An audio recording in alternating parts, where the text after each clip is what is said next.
Hi, beautiful souls. There's nothing quite like a little bit of rain to freshen things up. I actually really appreciate this rain right now because I feel like this deep cleansing is quite significant with everything that's going on.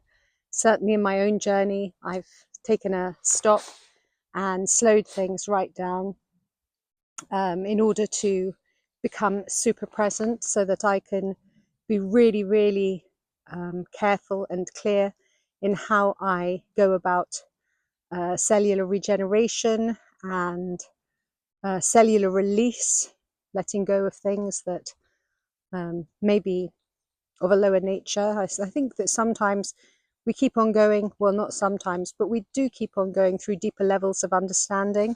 And when we at one point say, oh yes, no, I don't have any fears, well, that might well be true at that particular moment in time.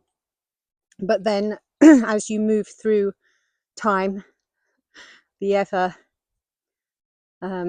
expanding circle of life, the spiral, and you start to realize that if there's anything in your energetics, any thought or anything that's not giving you a feeling of uplift, flow, neutrality, if there's anything that's tugging anywhere, triggering you to release something or to express something, then that can also be considered to be a fear, because if it provokes anger in you, if it provokes distress in you, provokes anything in you of a lower nature, then it's not love, and so it has to be let go of.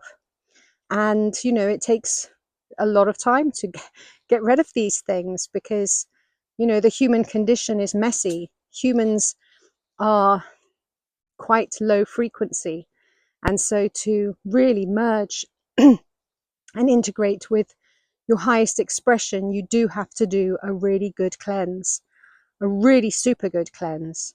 I know lots of people that are going through this journey as well, and whilst we don't go bang on about all of our cleanses all the time, we know that it's a constant renewal and a renewal of becoming of a higher frequency and being able to hold more light, and more light that we do hold, the better that we feel, and the more light that we hold, then eventually we get to this point where, when it's heavy for a lot of others, it's actually much easier for us because we've already done a lot of the work. And I've been doing this work for years now. In fact, it just seems like I've never stopped doing this work. So wherever you are, if you haven't already begun, although I know that everybody that watches this is already well on their path, but keep on releasing, keep on cleansing, and don't let anything escape your conscious awareness. And that really does require your full presence to be truthful about how you're feeling in any moment. If something's not bringing you the joy, if something is not in flow with you, if something is keeping you from the bliss that you wish to feel, then really you must address it. You can't just keep on hanging on there and thinking that things will change. Things will become harder until you actually address them.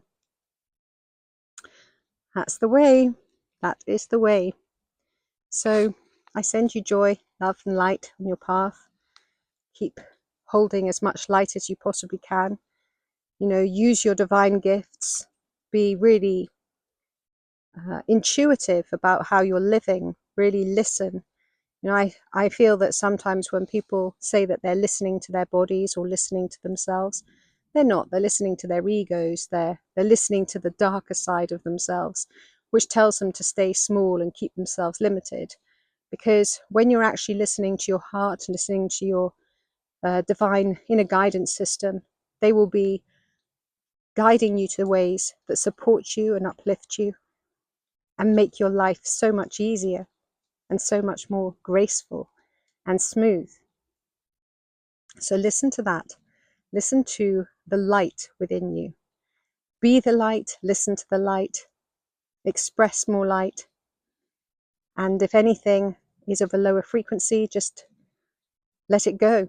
And that includes those people that may be in your lives, those whatever situations, anything that is bringing you down, let it go. Sending you love, joy, and peace. Infinite joy.